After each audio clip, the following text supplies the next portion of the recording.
mais ils m'ont mis l'algèbre pendant des heures. Mais ils m'ont mis l'algèbre pendant des heures. Bonjour. Alors, si le Crédit Agricole c'est le bon sens près de chez vous, on peut se poser la question, quelle est la matrice orthogonale la plus proche de chez vous? Je m'explique. On est dans Mn de R, on a une matrice dans Mn de R, et on regarde la norme. Alors ici, c'est la norme au carré, N2 de M, c'est la somme des coefficients de M au carré. Voilà. Qui est donc finalement ce qu'on appelle la norme 2, classiquement, au carré, bien sûr. Et, entre parenthèses, qui s'écrit trace de M transposé M, ça c'est un grand classique. Bien, et on veut savoir quelle est la matrice, on prend une matrice A ici, et on veut savoir quelle est la matrice M dans ON de R, qui est la plus proche de A pour cette norme. Il se peut qu'il y en ait plusieurs, voilà, qui atteignent cette optimisation. Alors, d'abord, je suis obligé de faire un petit rappel, qui est la décomposition polaire.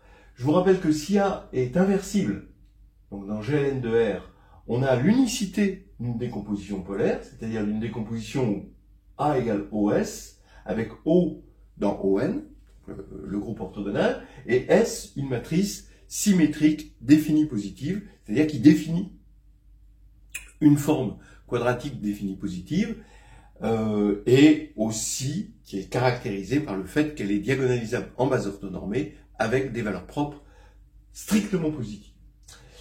Cette décomposition, donc je le dis, elle est unique. Mais si A est dans Mn de R, tout simplement, pas forcément inversible, alors on a une écriture A égale OS, où O est dans OM, et S dans Sn+, cette fois-ci. C'est-à-dire que c'est une matrice symétrique positive, c'est-à-dire qu'elle définit une forme quadratique positive, ou si vous préférez, elle est caractérisée par le fait que elle est diagonalisable en base orthonormée avec des valeurs propres positives. Mais cette fois-ci, pas strictement positives. Alors là, ici, on n'a plus unicité.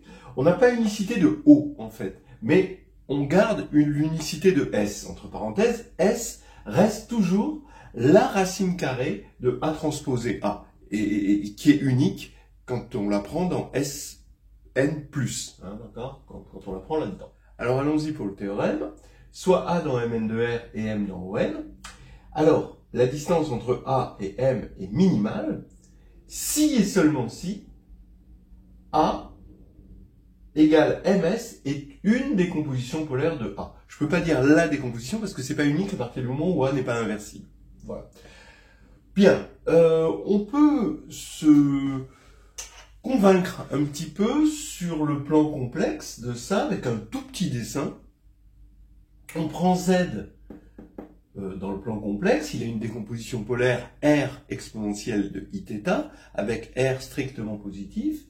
Et là, vous voyez bien que E exponentielle Iθ, donc la partie finalement rotation, donc orthogonale de sa décomposition, ici,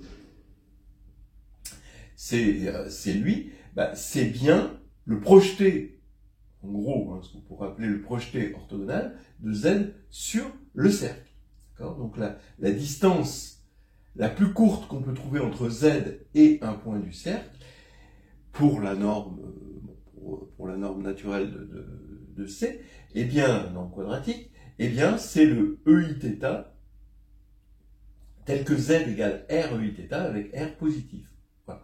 Donc, déjà, là, on peut s'en convaincre. Mais, ici, j'ai pris, vous aurez remarqué, Z non nul. C'est-à-dire que là, je suis dans le cas GLN de R. Et donc, il y a une décomposition unique. Que se passe-t-il si Z n'est pas inversible? On est dans un corps, donc n'est pas inversible, ça veut dire qu'on est sur 0.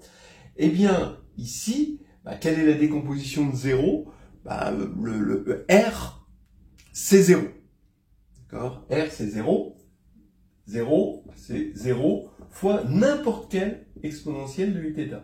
N'importe lequel fait l'affaire, cette fois-ci. Donc, vous voyez, l'unicité de R, ici, qui joue le rôle de S dans cette situation, mais matrice orthogonale, ici, peut être prise quelconque. Donc la non-unicité de O. Eh bien, ici, ça veut dire que là, la matrice orthogonale la plus proche de 0, ben vous voyez que c'est n'importe quelle matrice, effectivement. Ici, n'importe quelle exponentielle de uθ fait l'affaire. Donc voilà, on a une bonne illustration de ce théorème, puisqu'on a là les deux cas. Bien, alors allons-y pour la preuve. Comme pas mal de preuves sur cette norme-là, autour de cette norme-là, on part de la trace, trace de A-M transposé A-M, ici. Et c'est ça que l'on veut minimiser, en faisant varier M dans le groupe orthogonal. Donc, je développe, ça fait trace de A transposé A, on va avoir moins trace de M transposé A, moins trace de A transposé M, plus, moins par moins, trace de M transposé M. Effectivement, j'ai développé ici au niveau matriciel et la trace est linéaire. Bien. Alors maintenant, je garde lui, il est fixé, il ne bougera pas parce que A a été défini dès le départ. Ici, je remarque que la trace, comme c'est la somme des diagonales, elle est invariante par transposition, donc j'ai moins 2 traces de A transposé M, ici. Et M transposé M, c'est l'identité, parce que M est une matrice orthogonale, donc la trace de l'identité, c'est M. Et donc, comme je voulais minimiser ça, il faut que j'optimise, que je rende ceci maximal. Donc maintenant, ma nouvelle tâche, c'est de trouver les M tels que la trace de A transposé M est maximale. Alors d'abord, est-ce que ça existe? On peut se poser la question, même si là ça va pas être utile, mais est-ce que ça existe a priori? Oui, ça existe a priori parce que l'application qui a M donne trace de A transposé M, elle est continue, évidemment, et comme M parcourt ON qui est compact, il y aura forcément une borne qui sera atteinte. Bien, compact, parce que ON est fermé, borné, dans un espace de dimension finie. Très bien. Donc on veut maintenant connaître max de traces de A transposé M quand M parcourt ON. Un petit calcul, on sait que A possède une décomposition polaire, qu'on va appeler OS, et donc trace de A transposé M, c'est trace de OS transposé M, c'est trace de S O transposé M. Là maintenant, je dégaine que S est diagonalisable en base orthonormée, P, D, P-1, O transposé M. Et je prends la trace. Donc maintenant, ce truc-là, ici, je vais l'appeler N. Alors attention. D'abord, je prends P comme trace de AB, c'est égal à trace de BA, c'est bien connu. Et ça fait partie des petits plaisirs d'utiliser la trace au lieu d'utiliser un calcul violent ici. Donc je peux placer ce P ici à droite. Donc ici c'est la trace de DN avec N égale P-1 O transposé N et le P qui est passé à droite ici. Et ça, si vous regardez bien, comme ON est un groupe, eh bien ça appartient à ON. Donc P-1, effectivement, comme P est dans ON, c'est diagonalisable en base orthonormée, ce qui veut dire que la matrice de passage est orthogonale. P-1, O, O transposé, si vous préférez, c'est O-1, parce que O est orthogonal, M est orthogonal, P est orthogonal, donc tout ça c'est orthogonal. Et en plus, comme c'est orthogonal, c'est inversible, donc on peut tirer M de N. Et tout reste dans le groupe orthogonal, M et N. Ce qui veut dire qu'on a un bon changement de variable. Et maintenant, j'ai ramené le problème ici de trouver une optimisation pour M. Avec ce changement de variable, la nouvelle variable N, ça devient juste trace de DN, ce qui est très facile à calculer même. Alors maintenant, écrivons D. D, c'est une matrice diagonale avec des coefficients, on l'avait dit, positifs. Parce que A priori, est dans Mn de R, donc S est dans Sn+. Les coefficients ici sont positifs, quitte à multiplier à droite P par une matrice de permutation, ici, je peux supposer que mes coefficients positifs sont les premiers, les strictement positifs, et ensuite viennent les zéros, s'il y a des zéros. Donc D s'écrit comme ça, avec les DI strictement positifs, mais I de 1 à R, où R c'est le rang de D, qui est égal au rang de S d'ailleurs, entre parenthèses. Ce qui fait que quand on multiplie N par D par la gauche, eh bien c'est les lignes de N qui vont être multipliées par les DI. Et donc, sur la diagonale, puisque c'est ça qui nous intéresse, on prend la trace, on va avoir DI, NII. Bien, on prend la trace, donc on fait la somme des DI, NII, c'est ça la trace de DN. Et maintenant, regardez, comme N, on a dit que N était dans le groupe orthogonal, ça veut dire que ces colonnes sont des vecteurs normés. Comme c'est de norme 1, forcément, chaque pour la norme quadratique de l'espace Rn, chaque colonne a tous ses coefficients inférieurs ou égaux à 1. Donc les NII en particulier sont inférieurs ou égaux à 1. Bien. Et les DI sont positifs ou nuls. Ce qui veut dire que j'ai le droit de multiplier ici, j'ai DI NI qui est inférieur à DI. Donc cette somme-là est inférieure ou égale à la somme des DI pour I allant de 1 à N. Mais ça, la somme des DI, ça c'est la trace de D, et la trace de D c'est aussi la trace de S, puisque S égale P, D, P-1, la trace est invariante par conjugaison. Donc ici on a la trace de DN, qui est donc inférieure ou égale à la trace de D, qui est égale à la trace de S. Très bien. Eh bien, on a une borne, trace de S, pour cet élément-là. Très bien. Maintenant, cette borne est atteinte par un élément de O. Prenons M égale O, le O qui était ici, dans la décomposition.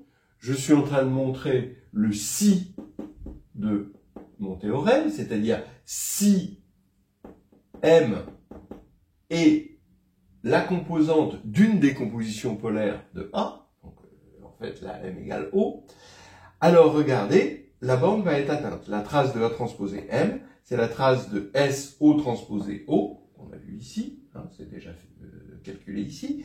O transposé O, ça fait l'identité, donc ça fait la trace de S, et on a atteint nos bornes. Maintenant, il reste à montrer que si c'est minimal, alors M est une composante de la décomposition polaire de A. Voilà, c'est ce qu'on va voir tout de suite. Alors, donc, maintenant, on montre la réciproque, le seulement si. Donc, je suppose qu'on a atteint notre borne. Et donc, finalement, on a vu que ça voulait dire que la trace de la transposée M était égale à la trace de S. On a vu que cette trace-là, c'était la somme des DI-NI pour une certaine matrice N orthogonale. Et la trace de S, c'est la somme des DI, où les DI sont positifs, strictement jusqu'à R, et 0 après. Ici, si j'ai l'égalité, ici, alors ça veut dire que la somme des DI 1 moins NII est égale à 0. Bon, c'est évident. Et je vais me contenter de cette somme de 1 jusqu'à R, puisqu'après c'est nul. Bien. Ici, comme j'ai choisi mes DI strictement positifs de 1 à R, ça veut dire que tous les NII sont égaux à 1. C'est toujours le problème que une somme de positifs est nulle si et seulement si tous ces éléments positifs sont nuls. Et le fait que ça c'est nul, ça veut dire que ça c'est nul, puisque les DI ont été choisis ici de 1 à R, différents de 0. Donc maintenant on a ça. Pour I de 1 à R. Donc N s'écrit, regardez, N11, il va y avoir un 1 ici. Mais s'il y a un 1 ici, par Pythagore, comme la somme des carrés d'une colonne, c'est nul, et s'il y a un 1 ici, ça force tous les autres à être nuls. Pareil, s'il y a un 1 ici, ça force tous les autres à être nuls, etc., etc. Bon. Donc, ici, je vais avoir ma matrice identité,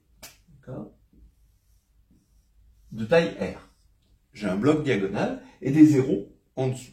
Bon, j'ai aussi, comme une matrice orthogonale, sa transposée est encore orthogonale, eh bien, j'ai aussi un 0 ici. Mais je vais mettre un X, je vais même pas en avoir besoin. Ici, bon, j'ai 0, mais on s'en fiche. Et ici, j'ai un bloc diagonal, ici, lui, qui peut être n'importe quoi.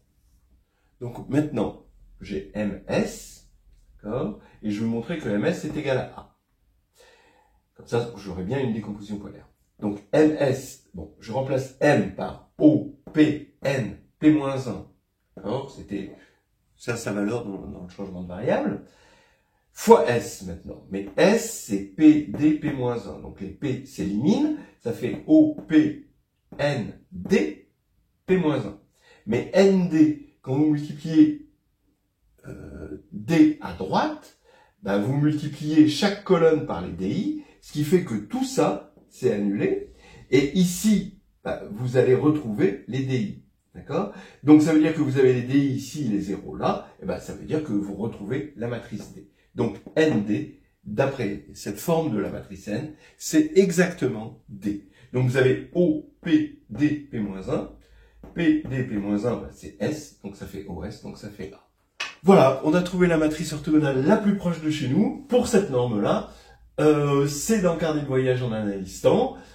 On a aussi dans le carnet de voyage une façon de calculer la matrice orthogonale, une matrice orthogonale de la décomposition, ici grâce à une méthode de Newton. Voilà, c'est terminé.